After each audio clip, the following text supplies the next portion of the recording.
बात समझ रहा हूँ। और जो अभी मैंने 2-3 लोग का तो सुना ही, मैडम का भी सुना।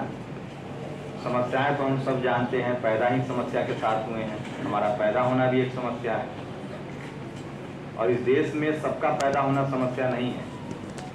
इस देश में जो कोई बोले हैं वर्ग संघर्ष है, ये बहुत बड़ा झूठ है। कोई वर्ग संघर्ष नहीं है देश में। वर्ग संघर्ष के नाम पर हमारे लोगों को ही बंदूक पकड़ा दिया जाता है। वर्ग संघर्ष के नाम पर आदिवासियों को ही बाबा साहब ने कहा है कि भारत की समस्या, उन्होंने कहा कि हम मार्क्स को पसंद करते हैं लेकिन भारत के मार्क्सिस्टों को पसंद नहीं करते। भारत में कोई वर्ग संघर्ष नहीं है। यहाँ जितना पास पैसा है उतना जाति भी है। जो गरीब है वो, भारत की समस्या जाति है। यहाँ जाति के आधार पर ही गरीब है, जाति के आधार पर ही खेत संपत्ति है, जाति के आधार पर ही ब्याह शादी है, जाति के आधार पर ही उठना बैठना है। हम लोग जमा जो है वो जाति के आधार पर। तो यहाँ वर्ग संघर्ष नहीं है, ये बात झूठ है। अगर वर्ग संघर्ष होता तो मजदूर जो है, कोई मालिक अपर कास्ट है और हम मजदूर जनरल कैटेगरी का है, तो मालिक के विरोध नहीं करेगा, कहेगा कि चल हमारे जात वाला तो मालिक है। अब धीरे धीरे थोड़ा धर्म का भी मसला आ गया है। हम लोग तो ऐसा आदमी है जो अपने ही धर्म के लोग के शिकार हैं। तो देखिए, समस्या सब जानता है। 75 साल से संविधान है। आज ये स्थिति हो गई, संविधान न होता तो हम साथ में बैठ नहीं रहे होते। मैं अपने नेताओं की आलोचना या समाज की आलोचना या समस्या नहीं गिनाऊंगा। मैं बताऊंगा कि रास्ता क्या है, आगे क्या किया गया। बहुत चीजें बेहतर हुई है, ऐसा नहीं कि सब खराब ही हो रहा है। अगर खराब हो रहा होता तो हम यहाँ ना होते। हम सब लोग बहुत बुरे हालत में पले बढ़े हैं। आज भी हमारी मैक्सिमम आबादी बुरे हालत में है। तो ये दूर कैसे होगा? ये हमारी गरीबी कैसे दूर होगी, हमारी अशिक्षा कैसे दूर होगी, हमें समाज में सम्मान कैसे मिलेगा? क्योंकि सबसे बड़ी बात है कि जो कलेक्टर बन जा रहे हैं, एसपी बन जा रहे हैं, डीएम बन जा रहे हैं, मंत्री बन जा रहे हैं, मैं उनकी भी हकीकत जानता हूँ कि वो बेचारा सिग्नेचर नहीं कर पा रहा है। और इस सबके लिए हम लोग एक समाज के तौर पे जिम्मेदार हैं। और बाबा साहेब की जो हम लोगों ने अनदेखी की है, फूले, पेरियार, अंबेडकर, जगदेव प्रसाद, रामस्वरूप वर्मा, बाबा साहेब की जो हम लोगों ने अनदेखी की है, उसका हम खामियाजा भुगत रहे हैं। जाति किसने बनाई थी? बाबा साहेब ने, फूले ने, पेरियार ने, अंबेडकर ने। किसने जाति बनाई? जाति उसी ने बनाई जो जाति का लाभार्थी है। मैं खेत खरीदूंगा तो खेत का तो अनाज मैं ही खाऊंगा ना, गाय पालूंगा तो दूध मैं ही पीऊंगा। जाति उसी ने बनाई थी जो जाति में सबसे ऊपर वाली बिल्डिंग पर बैठा हुआ है, जो जाति का मजा ले रहा है। हम लोग तो जाति के पीड़ित थे। लेकिन हुआ क्या कि हम लोगों ने पिछले 75 साल में, बाबा साहब ने संविधान के साथ जाति खत्म कर दी थी और उन्होंने जातियों को समूह में बदल दिया था। हमें पहले 4 वर्ण था, जो कुव्यवस्था है। लोग बोलते हैं वर्ण व्यवस्था है, वो वर्ण कुव्यवस्था था। जाति व्यवस्था नहीं है, जाति कुव्यवस्था है। तो 4 वर्ण था। हम लोग किस वर्ण में हैं, किसी से छुपा नहीं था। बाबा साहब ने उसको कहा कि हम इसको भाई खत्म करते हैं, और उन्होंने हमारा नाम दिया SC ST OBC। यही नाम है ना? SC में हजारों जातियां हैं, ST में भी हजारों जातियां हैं, OBC में सबसे ज्यादा जाति है, 4000 के आसपास। तो तमाम जातियों के समूह को बाबा साहब ने SC ST OBC कहा, और हमारी समस्या यही छुपी हुई है। हम लोग SC ST OBC के नाम पर वोट नहीं करेंगे, क्योंकि आज जो भाई साहब कह रहे हैं न्यू एजुकेशन पॉलिसी, हमारा बजट में क्या प्रावधान है, ये सब हम बाबा साहब की कमाई खा रहे हैं। उन्होंने जो हमें संवैधानिक व्यवस्था दिया, हमारे लिए जो SC ST के लिए जो अलग से सब प्लान है बजट में, वो पैसा खर्चा हो जाता है लाइट लगाने में, सरकारी कार्यक्रम में, सरकार के अखबार टीवी में प्रचार में पैसा चला जाता, हमें पता ही नहीं।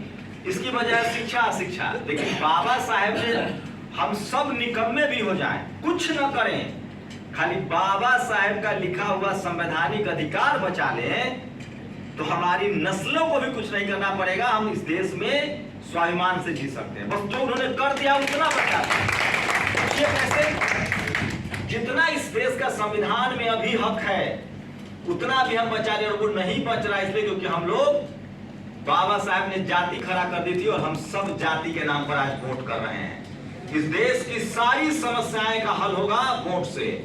जिसका प्रधानमंत्री बनेगा, मुख्यमंत्री बनेगा, उसी का बिजनेसमैन सफल होगा, उसी का वकील सफल होगा, उसी का जज बनेगा, उसी का सारा अधिकार, उसी का डीएम एसपी बनेगा। ओबीसी का पहला डीएम बना जब मंडल कमीशन लागू हुआ। लेकिन हमारी समस्या ये हो गई है कि पूरे देश में हम लोग जाति के नाम पर वोट दे रहे हैं। जो चीज, मैं कुर्मी हूं तो कुर्मी को वोट दे रहा हूं, मैं कुशवाहा हूं तो कुशवाहा हमारा नेता है। और ये समस्या पिछड़े समाज में और दलित समाज में, एससी एसटी ओबीसी में है। जनरल कैटेगरी का आदमी आज जाति के नाम पर वोट नहीं दे रहा है, वो समाज के नाम पर वोट दे रहा है, सवर्ण समाज के नाम पर वोट दे रहा है। बताइए, जनरल कैटेगरी का आदमी एक पार्टी चुने हुए है और उसी को वोट करता है, एक पार्टी को। हम लोगों का एक एक नेता बना हुआ है, हमारा वोट बट रहा है। तो हमें तय करना पड़ेगा कि हम एससी एसटी ओबीसी, जो बाबा साहब ने हमें नाम दिया है, एससी एसटी ओबीसी, हम कुर्मी कुशवाहा ये बने रहेंगे तो हमारा काम नहीं चलेगा। और शेड्यूल कास्ट की कम्युनिटी का हम नाम नहीं ले सकते, इसलिए मैं बार बार ओबीसी पर फोकस कर रहा हूं। यादव, कुर्मी, कोयरी, इससे नहीं चलेगा। इसलिए सबसे बुरी हालत है और तमाम एससी एसटी ओबीसी को जाति छोड़कर वर्ग बनना पड़ेगा, एससी एसटी ओबीसी के नाम पर वोट करना पड़ेगा।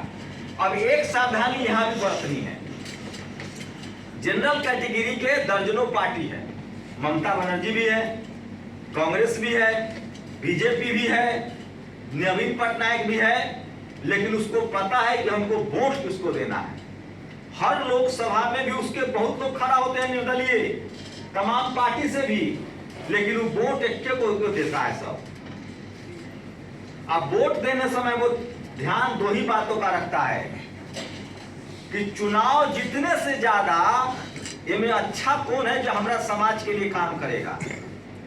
वो उसका पास्ट, फ्यूचर तो नहीं देख सकता है, पास्ट देखता है और उसका वर्तमान निहारता है और तय करता है कि जो हमारे समाज का भला करेगा हम उसी को वोट देंगे। क्या हमारे समाज के लिए जिसने संघर्ष किया उसी को वोट देंगे।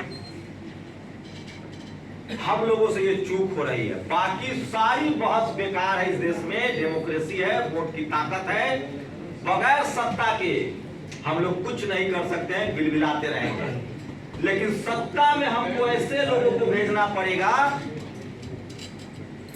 जिसके पैर फटे हों, जिसके पैर में बीमारी पड़ा हो, जिसने सड़कों की खाक छानी हो, जो समाज के लिए संघर्ष किया हो, जिसने गरीबी भी चखा हो। अमीरी से दिक्कत नहीं है, रामविलास जी अमीर हो गए, हमको कोई दिक्कत नहीं, अच्छी बात है। उनका बेटा कैम्ब्रिज पढ़े, ऑक्सफोर्ड पढ़े, सोने के गाड़ी में चले, हमको कोई दिक्कत नहीं है। पासवान जी ने अपनी मेहनत, हम चाहते हैं हम सबका बच्चा अमेरिका में, लंदन में पढ़े, अमीर रहे। हमें उनकी अमीरी से प्रॉब्लम नहीं, ये भी एक बीमारी है। हम लोगों को कहा जाता है कि दलित नेता अमीर हो गया तो क्या वो गरीब में पैदा रहेगा? क्या अमीरी होने के लिए क्या कोई जाति में पैदा होना है? हमें उनकी अमीरी से दिक्कत नहीं है, लेकिन हमें नेता, रामविलास जी नेता कैसे बने? गरीब परिवार के थे। लालू जी नेता कैसे बने? गरीब परिवार के थे। नीतीश जी नेता कैसे बने? गरीब परिवार के थे। जगदेव बाबू नेता कैसे बने? गरीब परिवार के थे। जगजीवन बाबू भी बहुत अमीर नहीं थे, लेकिन उन लोगों ने संघर्ष किया था, संघर्ष से आए थे। और उस समय का जो नेता था, जिनको लोग थे, चौधरी चरण सिंह हो चाहे देवीलाल हो, उन लोगों ने इनके संघर्ष को पहचाना। आज आप, उस समय हमारे पास टीवी नहीं था, अखबार नहीं था, कम्युनिकेशन था, इसलिए लोग बैठ ही नहीं पाते थे।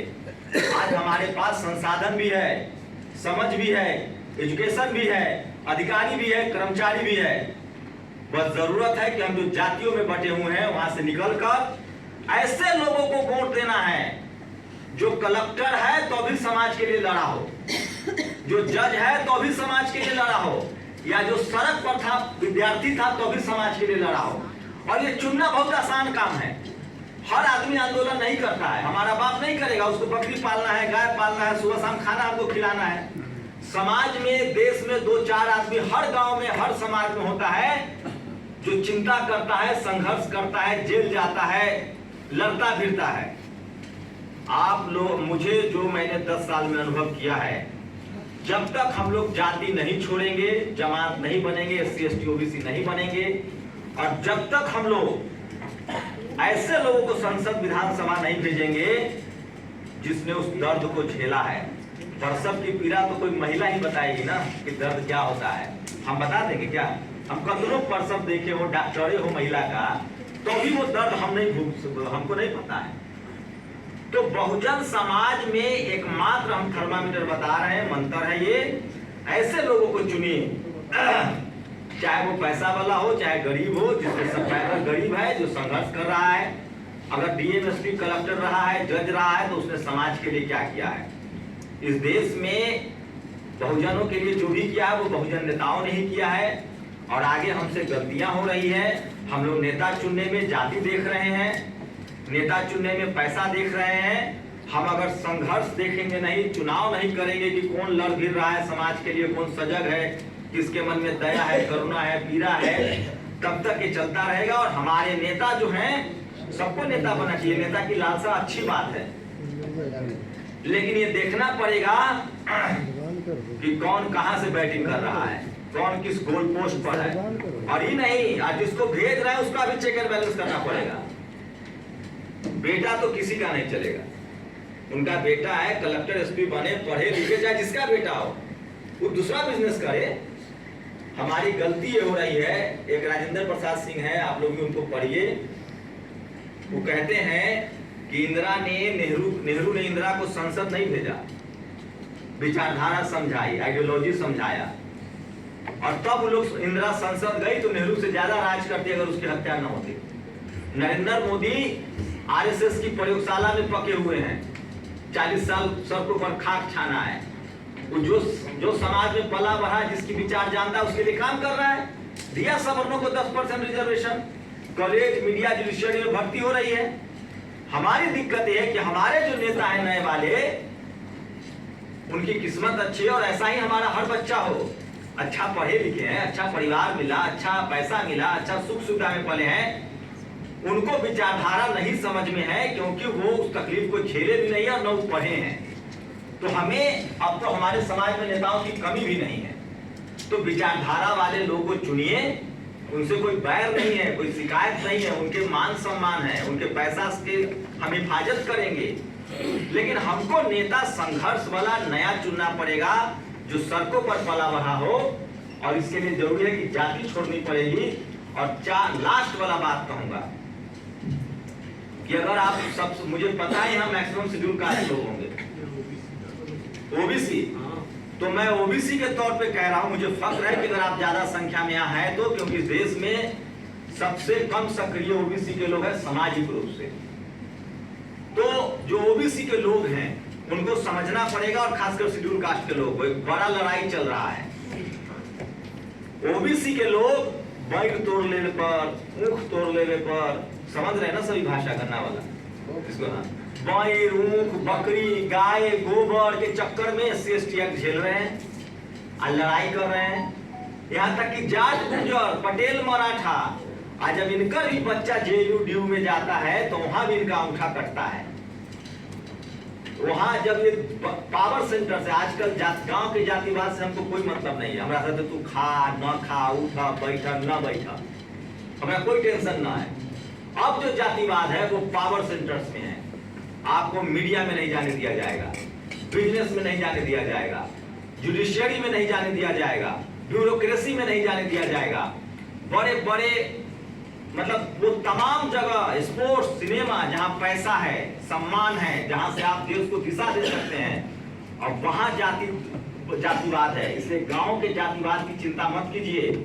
और जो गांव में जातिवाद कर रहा है, क्योंकि जाति बनाई ही इतनी महीन गई है कि सबके नीचे कोई ना कोई है, और सबके दिमाग में भर दिया गया जाति का अहंकार। तो जाति के अहंकार से निकलिए। हम तो कुछ नहीं पढ़ते हैं, हम बाबा साहब को जितना अगर हम 1% भी फॉलो कर लें, 1% भी नहीं फॉलो किए तो शरीर पर कपड़ा है, जेबी में पैसा है, और दुनिया भर के लोग जानते हैं। अगर हमने बाबा साहब का रास्ता अपना लिया, फूले पेरियार अम्बेडकर का, और हम लोग जाति से जमात में बदल गए और होशियारी से खाली वोट डाल दिए, तो 100 में 90 जनसंख्या हमारा है। किसी की बाप की हैसियत नहीं कि संविधान खत्म कर दे और हमारा अधिकार छीन ले। हमें दो काम करना है, जाति छोड़कर सड़क का नेता चुनना है जो दिन रात हमारे लिए संघर्ष कर रहा है, और हमें अपने समाज के अमीरों से नफरत नहीं करना है, वो खुश रहे अपनी दुनिया में, नेता सड़क का चुनना पड़ेगा। ये बात आप लोग तय कीजिए, और जिसकी सत्ता होगी उसी का बिजनेस होगा, उसी का मान सम्मान होगा, और डेमोक्रेसी से बढ़िया कोई रास्ता है। इसलिए बाबा साहब के रास्ते पर चलिए, जाति छोड़कर जमात चुनिए, और किसी भी बहुजन जमात का कोई नेता है उसको वोट दीजिए, उसको जिताइए।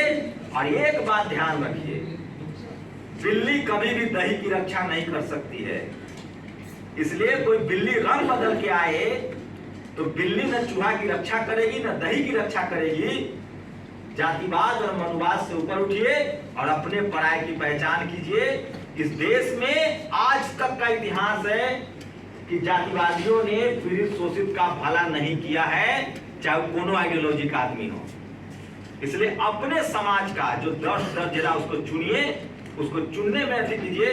और मैं फिर कह रहा हूं, भारत एक जाति प्रधान देश है, और बाबा साहब ने जो कहा रास्ते पर चलिए। और अब तक का इतिहास है कि कोनो पार्टी में कोनो सवर्ण समाज के नेता हो, उन्होंने हमारे लिए न कोई पॉलिसी बनाई। मैं तो सारे वर्ग संघर्ष वाले को जानता हूं, चतुरानंद मिश्र से लेकर।